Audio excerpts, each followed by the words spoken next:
অনেক দিন আগের কথা। এক জরাজীর্ণ কুঁড়ে ঘরে বাস করত এক দম্পতি, যাদের জীবনের প্রতিটি দিন শুরু হতো দীর্ঘশ্বাস দিয়ে আর শেষ হতো চোখের জলে। আমরা অনেকেই মনে করি ভাগ্যই সব, কিন্তু কখনো কখনো মানুষের বুদ্ধি আর ধৈর্য যে পোড়া কপালকেও জোড়া লাগিয়ে দিতে পারে, এই গল্পটি তার জীবন্ত প্রমাণ। আজ আপনাদের শোনাবো এমন এক নারীর গল্প, যার কাছে কোনো ধন সম্পদ ছিল না, কিন্তু ছিল পাহাড় সম ধৈর্য আর তীক্ষ্ণ বুদ্ধি। যে বুদ্ধি দিয়ে তিনি তার সরল স্বামীকে মাটির নিচ থেকে তুলে এনে বসিয়েছিলেন রাজপ্রাসাদে। কিভাবে? চলুন সেই অবিশ্বাস্য যাত্রার শুরুতে ফিরে যাই। তপ্ত মরুভূমির এক প্রান্তে ছোট্ট এক শহর ছিল। সেই শহরের এক কোণায় লোকচক্ষুর আড়ালে বাস করত রশিদ এবং তার স্ত্রী আয়েশা। রশিদের দারিদ্র্য এমন পর্যায়ে পৌঁছেছিল যে তাদের ঘরে দুবেলা অন্ন জুটত না। রশিদ ছিল অত্যন্ত সৎ এবং পরিশ্রমী, কিন্তু তার কোনো ব্যবসায়িক বুদ্ধি ছিল না। সে সারাদিন বাজারে মোট বয়ে কিংবা মানুষের ফাইফরমাস খেটে যা উপার্জন করত, তা দিয়ে নুন রুটি জোগানোই কষ্ট করছিল। গায়ের জামাগুলো তালি দিতে দিতে এমন অবস্থা হয়েছিল যে তার কাপড়ের মতো মনে হতো না। একদিন রশিদের কাজ জুটল না। প্রখর রোদ মাথায় নিয়ে সে সারা দিন বাজারের অলিগলিতে ঘুরল, কিন্তু কেউ তাকে একটি কাজও দিল না। ক্ষুধায় তার পেট মোচড় দিচ্ছিল, কিন্তু নিজের চেয়েও তার বেশি চিন্তা হচ্ছিল ঘরে থাকা স্ত্রী আয়েশার জন্য। আয়েশা অসুস্থ, অথচ ঔষধ তো দূরের কথা, আজ তার মুখে এক লোকমা খাবারও তুলে দেওয়া সম্ভব হবে না। অপমানে, লজ্জায় আর কষ্টে রশিদের দু চোখ বেয়ে পানি গড়িয়ে পড়ল। সে ভাবল, হে আল্লাহ, আমি কি সারা জীবন এভাবেই ধুকে ধুকে মরব? আমার স্ত্রী কি কোনোদিন সুখের মুখ দেখবে না? সন্ধেবেলায় খালি হাতে নত মস্তকে রশিদ যখন ধরে ফিরল, তখন আয়েশা নামাজ শেষ করে মোনাজাত করছিল। স্বামীর মলিন মুখ আর খালি হাত দেখে আয়েশা সব বুঝে ফেলল, কিন্তু সে কোনো অভিযোগ করল না, বরং এক গ্লাস পানি এগিয়ে দিয়ে বলল, ভেবো না, আল্লাহ যা করেন মঙ্গলের জন্যই করেন। আজ খাবার নেই তো কি হয়েছে, আমাদের ধৈর্য তো আছে। রশিদ হতাশ গলায় বলল, ধৈর্য দিয়ে কি পেট ভরে আয়েশা? আমি ব্যর্থ, আমি তোমাকে কিছুই দিতে পারিনি। মানুষ আমাকে নিয়ে হাসাহাসি করে। আজ একজন মহাজন আমাকে বলল, আমি নাকি জন্মই নিয়েছি গোলামি করার জন্য। আমার দ্বারা কিচ্ছু হবে না। রশিদের কান্না থামছিল না। তার কান্না দেখে আয়েশার বুকে মোচড় দিয়ে উঠল, কিন্তু আয়েশা ছিল ভিন্ন ধাঁচের মানুষ। সে জানত ভেঙে পড়লে চলবে না। সে রাতে তারা না খেয়েই শুয়ে পড়ল। গভীর রাতে আয়েশা রশিদকে ডেকে তুলল। চাঁদের আলোয় আয়েশার চোখ দুটো জলজল করছিল এক অদ্ভুত আত্মবিশ্বাসে। সে রশিদের হাত ধরে বলল, শোনো, তুমি আর কতদিন এভাবে অন্যের বোঝা বইবে? তুমি কি চাও না আমাদের ভাগ্য বদলেতে? রশিদ অবাক হয়ে বলল, আমি তো চাই, কিন্তু আমার কাছে তো পুঁজি নেই। আমি ব্যবসা করব কি দিয়ে? আয়েশা মুচকি হেসে তার গলার একমাত্র রূপার চেনটি রশিদের হাতে দিল। এটি ছিল তার মায়ের দেওয়া শেষ স্মৃতি। রশিদ চমকে উঠল, না না, আমি এটা নিতে পারবো না, এটা তোমার শেষ সম্বল। আয়েশা দৃঢ় কণ্ঠে বলল, এটা সম্বল নয়, এটা আমাদের ভবিষ্যতের চাবি। তুমি কাল সকালে এই চেনটি বিক্রি করবে, তবে মনে রেখো, সেই টাকা দিয়ে তুমি কোনো খাবার কিনবে না। আমরা আরও 2 দিন না খেয়ে থাকতে পারবো। তুমি সেই টাকা দিয়ে সুতো কিনবে। আমি শুনেছি উত্তরের গ্রামগুলোতে ভালো মানের সুতো পাওয়া যায়, কিন্তু শহরে তার দাম অনেক বেশি। তুমি শুধু আমার কথা মতো কাজ করে যাও। পরদিন সকালে রশিদ দুরু দুরু বুকে চেনটি নিয়ে বাজারের দিকে রওনা হলো। তার মনে হাজারো প্রশ্ন, কিন্তু স্ত্রীর ওপর তার ছিল অগাধ বিশ্বাস। চেনটি বিক্রি করে সে সামান্য কিছু স্বর্ণমুদ্রা পেল। তার খুব ইচ্ছে হলো কিছু খাবার কিনে ঘরে নিয়ে যায়। পেটের ক্ষুধা তাকে পাগল করে দিচ্ছিল, কিন্তু আয়েশার কঠোর নির্দেশ তার কানে বাজছিল, খাবার কিনবে না, পুঁজি নষ্ট করবে না। রশিদ শহরের শেষ প্রান্তে গিয়ে কিছু ভালো মানের সুতো কিনল, কিন্তু সে জানত না এই সুতো দিয়ে সে কি করবে। যখন সে সুতো নিয়ে ঘরে ফিরল, আয়েশা তাকে দেখে হাসল। আয়েশা বলল, এখন আসল কাজ শুরু। তুমি এই সুতোগুলো বাজারে সাধারণভাবে বিক্রি করবে না। তুমি এগুলোকে ছোট ছোট আকর্ষণীয় গুচ্ছে ভাগ করে এবং শহরের ধনী বণিকদের স্ত্রীদের কাছে গিয়ে বলো, এগুলো বিশেষ সুতো, যা দিয়ে নকশা করলে কাপড় উজ্জ্বল হয়ে ওঠে। রশিদ ভাবল, এটা কি কাজ করবে? তবুও সে স্ত্রীর বুদ্ধি মেনে নিল। পরের দিন যখন সে বণিকপাড়ায় গেল তখন ঘটল এক অলৌকিক ঘটনা। বণিকপাড়ার সেই বিশাল অট্টালিকার সামনে দাঁড়িয়ে রশিদের পা কাঁপছিল। তার পরনের কাপড় মলিন, চেহারা জরাজীর্ণ। দারোয়ান তাকে দূর দূর করে তাড়িয়ে দিতে চেয়েছিল, কিন্তু রশিদের মনে পড়ল আয়েশার কথা। চোখে ভয় রাখবে না, মনে রাখবে তুমি ভিক্ষা করতে যাওনি, তুমি হীরা বিক্রি করতে গিয়েছ। রশিদ সাহস সঞ্চয় করে এক ধনী ব্যবসায়ীর স্ত্রীকে বলল, মা জননী, আমার কাছে এমন এক সুতা আছে যা এই শহরের অন্য কোনো দোকানে নেই।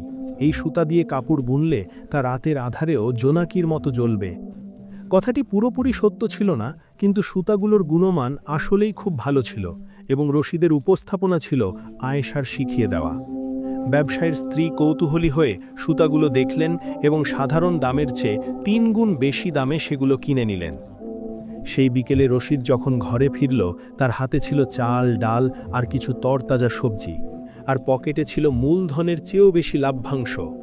বহুদিন পর সেদিন তাদের ঘরে চুলা জ্বলল। ধোঁয়া ওঠা ভাতের গন্ধে ঘরটি ম ম করছিল। রশিদ খেতে বসে শিশুর মতো কেঁদে ফেলল। সে লুকমা মুখে তোলে আর আয়েশার দিকে তাকায়। আয়েশা তার চোখের পানি মুছিয়ে দিয়ে বলল, কাঁদবে না, এটা তো কেবল শুরু, আমাদের আরও অনেক দূর যেতে হবে। খাওয়া শেষে রশিদ আয়েশার হাতে সব টাকা তুলে দিয়ে বলল, এই নাও, এখন থেকে সব সিদ্ধান্ত তোমার। আয়েশা টাকাগুলো গুছিয়ে রাখল এবং বলল, শোনো, আমাদের লাভ হয়েছে ঠিকই, কিন্তু আমরা এখনই বিলাসিতা করব না। এই লাভের টাকা দিয়ে আমরা আরও বেশি সুতা কিনব, কিন্তু এবার সুতার সাথে আমরা রং কিনব। আমি জানি কোন রঙের চাহিদা এখন বেশি। দিন গড়িয়ে মাস পেরোল। রশিদের ছোট ব্যবসা একটু একটু করে বড় হতে লাগল। আয়েশা তাকে বলে দিত কখন কি কিনতে হবে আর কখন বিক্রি করতে হবে। আয়েশা কেবল ঘরে বসে থাকত না, সে কান পেতে রাখত শহরের খবরাখবরে। কোন উৎসব আসছে, রাজপ্রাসাদে কোন রঙের কাপড়ের চল শুরু হচ্ছে, সব খবর সে আগেভাগে নিয়ে রাখত। রশিদ তার বুদ্ধিতে মুগ্ধ হয়ে যেত। যে রশিদ একসময় কথা বলতে ভয় পেত, সে এখন বাজারে মাথা উঁচু করে হাঁটে। কিন্তু গল্পের মোড় তখন ঘুরল যখন শহরে এক বড় সংকট দেখা দিল। ওই বছর তুলা চাষে ব্যাপক ক্ষতি হলো। বড় বড় ব্যবসায়ীরা হাহাকার শুরু করল। সবাই ভাবল কাপড়ের ব্যবসা এবার লাটে উঠবে। রশিদের মনেও ভয় ঢুকল। সে আয়েশাকে বলল, সবাই ব্যবসা গুটিয়ে নিচ্ছে, আমাদেরও কি এখন থেমে যাওয়া উচিত? তখন আয়েশা এক অদ্ভুত কাণ্ড করে বসল। সে রশিদকে বলল, তোমার জমানো সমস্ত টাকা এবং আমার গয়না যা আমরা গত কয়েক মাসে বানিয়েছি সব বিক্রি করে দাও। রশিদ আঁতকে উঠল। তুমি কি পাগল হলে আয়েশা? এই দুর্দিনে সব বিক্রি করে আমরা পথে বসব? আয়েশা শান্ত গলায় বলল, বিশ্বাস রাখো, সব বিক্রি করে তুমি শহরের পুরনো গুদামগুলো থেকে বাতিল এবং সস্তা পাটের বস্তা আর মোটা কাপড় কেনা শুরু করো। যত পারো শুধু এগুলোই কেন। রশিদ অবাক হলো। যেখানে মানুষ সোনাদানা লুকিয়ে রাখছে, সেখানে আয়েশা তাকে আবর্জনা কিনতে বলছে। পাড়া প্রতিবেশীরা রশিদকে নিয়ে হাসাহাসি শুরু করল। তারা বলতে লাগলো, গরিবের হাতে টাকা এলে বুদ্ধি নষ্ট হয়ে যায়। রশিদ পাগল হয়ে গেছে, সে নাকি সব টাকা দিয়ে ছালা বস্তা কিনছে। রশিদ অপমানে কুঁকড়ে যেত, কিন্তু ঘরে ফিরে আয়েশার আত্মবিশ্বাসী মুখ দেখে সে সব ভুলে যেত। আয়েশা তাকে বলতো, লোকে হাসুক, মনে রেখো তারা এখন হাসছে, কিন্তু কিছুদিন পর তারা তোমার পায়ের কাছে এসে কাঁদবে। দেখতে দেখতে শীতকাল ঘনিয়ে এলো। সেবার এমন হাড় কাঁপানো শীত পড়ল যা গত 50 বছরে কেউ দেখেনি। তুলা নেই বলে লেপ তোষক বানানো যাচ্ছিল না। মিহি কাপড়ে শীত মানছিল না, মানুষ শীতে জবুথবু হয়ে পড়ল। ঠিক সেই সময় আয়েশা রশিদকে বলল, এখন সময় হয়েছে, তোমার গুদাম খুলে দাও। ওই মোটা কাপড় আর পাটের বস্তাগুলো দিয়ে আমরা শীতের জন্য বিশেষ জ্যাকেট আর কম্বল তৈরি করব। তুলা যখন নেই, তখন আয়েশার বুদ্ধি করা ওই মোটা কাপড় আর পাটের মিশ্রণে তৈরি ভারী পোশাক হয়ে উঠল মানুষের একমাত্র বাঁচার উপায়। যে জিনিস কেউ কিনতে চায়নি, তা এখন সোনার দামে বিক্রি হতে শুরু করল। শহরের বড় বড় ধনীরা যারা রশিদকে নিয়ে হাসত, তারা এখন রশিদের গুদামের সামনে লাইন দিল। এক রাতের মধ্যে রশিদের ভাগ্য বদলে গেল। কিন্তু তখনও আসল চমক বাকি ছিল। তাদের এই উত্থান শহরের হিংসুটে ব্যবসায়ীদের চোখে সহ্য হলো না। তারা চক্রান্ত করতে শুরু করল কিভাবে রশিদকে নামানো যায়। একদিন সকালে রাজার পেয়াদা এসে রশিদের দরজায় কড়া নাড়ল। রশিদ ভয়ে শুকিয়ে গেল। কি অপরাধ করেছে সে? আয়েশা কি জানতো এমন কিছু ঘটবে, নাকি এখান থেকেই তাদের পতনের শুরু? রাজার পেয়াদা দেখে রশিদের আত্মা যেন শরীর থেকে বেরিয়ে যাচ্ছিল। হিংসুক ব্যবসায়ীরা রাজার কানে বিষ ঢেলেছিল। তারা বলেছিল, মহারাজ, এই রশিদ এক প্রতারক। সে শহরের মানুষের অসহায়ত্বের সুযোগ নিয়ে আবর্জনা ও বস্তা চড়া দামে বিক্রি করে আমাদের বণিক সমাজের নাম ডুবাচ্ছে। রশিদ যখন ভয় কাঁপছিল, আয়েশা তখন শান্ত পায়ে এগিয়ে এসে রশিদের মাথায় হাত রাখল। সে ফিসফিস করে বলল, ভয় পেও না, মনে রেখো তুমি কোনো পাপ করনি, তুমি মানুষের প্রাণ বাঁচিয়েছ। রাজার সামনে গিয়ে মাথা উঁচু করে সত্যটা বলবে, বলবে সৌন্দর্যের চেয়ে জীবনের মূল্য বেশি। যাও, আল্লাহ তোমার সহায় আছেন। রাজদরবারে তখন পিন পতন নীরবতা। শহরের সব বড় বড় ব্যবসায়ী সেখানে উপস্থিত, তাদের মুখে শয়তানি হাসি। তারা ভাবছে আজই রশিদের পতন ঘটবে। রাজা গম্ভীর স্বরে প্রশ্ন করলেন, রশিদ, তুমি নাকি আমার প্রজাদের ঠকিয়ে মোটা কাপড় আর বস্তা বিক্রি করছো? তুমি কি জানো এর শাস্তি কি? রশিদের মনে পড়ল আয়েশার সেই জাদুর মতো কথাগুলো। সে ভয়ে জড়সড় না হয়ে বুক ভরে শ্বাস নিল। তারপর বিনীতভাবে বলল, জাহাপনা, আমি কোনো অন্যায় করিনি। যখন ঘোর শীতে আপনার প্রজারা রেশমি কাপড়েও উষ্ণতা পাচ্ছিল না, যখন দামি মখমল তাদের হাড় কাঁপানো শীত আটকাতে ব্যর্থ হয়েছিল, তখন আমার এই মোটা কাপড়ই তাদের উষ্ণতা দিয়েছে। আমি তাদের বিলাসিতা বিক্রি করিনি হুজুর, আমি তাদের বাঁচার উপায় বিক্রি করেছি। আমি যদি ভুল করে থাকি তবে আমার মাথা আপনার তলোয়ারের নিচে পেতে দিলাম। দরবারে উপস্থিত সবাই স্তব্ধ হয়ে গেল।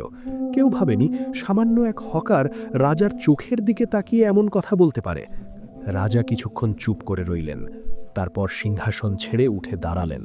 তিনি বললেন, সেনাপতি, আমাদের সীমান্তে যে সৈন্যরা শীতে কষ্ট পাচ্ছিল, তাদের জন্য পাঠানো কম্বলগুলো কোথা থেকে কেনা হয়েছিল?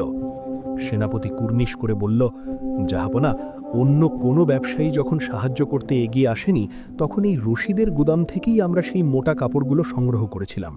ওই কাপড়ই আজ আমাদের হাজারো সৈন্যের প্রাণ বাঁচিয়েছে।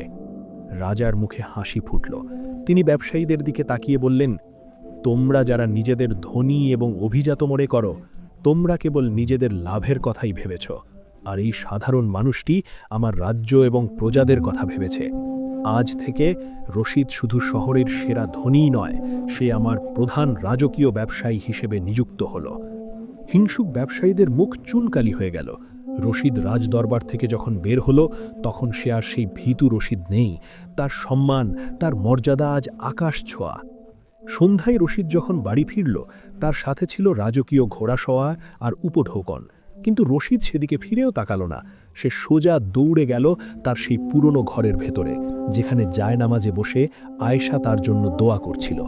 রশিদ আয়েশার সামনে হাঁটু গেড়ে বসল, তার দু চোখ বেয়ে আনন্দের অশ্রু ঝরছিল। সে বলল, আয়েশা, আজ সবাই আমাকে কুর্নিশ করছে, আমাকে ধন্য ধন্য করছে, কিন্তু ওরা জানে না এই মুকুটের আসল মালিক আমি নই, তুমি। তুমি আমাকে মাটির নিচ থেকে তুলে আকাশে বসিয়েছ। আমার মতো এক বোকা মানুষকে তুমিই পথ দেখিয়েছ। আয়েশা হেসে রশিদের চোখের পানি মুছিয়ে দিয়ে বলল, আমি কিছু করিনি, আমি শুধু তোমার উপর বিশ্বাস রেখেছিলাম। মনে রেখো, একজন স্ত্রীর কাছে তার স্বামী সবচেয়ে বড় রাজা, চাই সে কুঁড়ে ঘরে থাকুক আর রাজপ্রাসাদে। আমাদের এই ধন সম্পদ আল্লাহর পরীক্ষা। এসো, ওয়াদা করি আমরা কখনো আমাদের অতীতকে ভুলব না এবং গরিবের হক নষ্ট করব না। সেদিন থেকে সেই শহরে আর কেউ না খেয়ে থাকত না। রশিদ এবং আয়েশা তাদের সম্পদের দরজা সবার জন্য খুলে দিয়েছিল। তারা প্রমাণ করে দিয়েছিল যে একজন পুরুষের সাফল্যের পেছনে কেবল নারীর হাত থাকে না, থাকে নারীর বুদ্ধি, ত্যাগ এবং পাহাড় সমসাহস। প্রিয় দর্শক, এই গল্পটি আমাদের শেখায় যে জীবনের কঠিন সময়ে ধৈর্য হারাতে নেই। আর জীবনসঙ্গী যদি বুদ্ধিমতী আর দিনদার হয়, তবে দুনিয়ার কোনো শক্তিই আপনাকে হারাতে পারবে না। গল্পটি কি আপনার হৃদয়ে নাড়া দিয়েছে? আপনার কি মনে হয় বর্তমান সময়ে এমন জীবনসঙ্গী পাওয়া সম্ভব? কমেন্ট করে আমাদের জানান। এমন আরও শিক্ষণীয় এবং ইসলামিক সত্য ঘটনা জানতে আমাদের চ্যানেলটি এখনই সাবস্ক্রাইব করুন এবং পাশের বেল আইকনটি চেপে দিন। ভিডিওটিতে একটি লাইক দিয়ে বন্ধুদের সাথে শেয়ার করতে ভুলবেন না। দেখা হবে আগামী ভিডিওতে। ততক্ষণ ভালো থাকুন, সুস্থ থাকুন।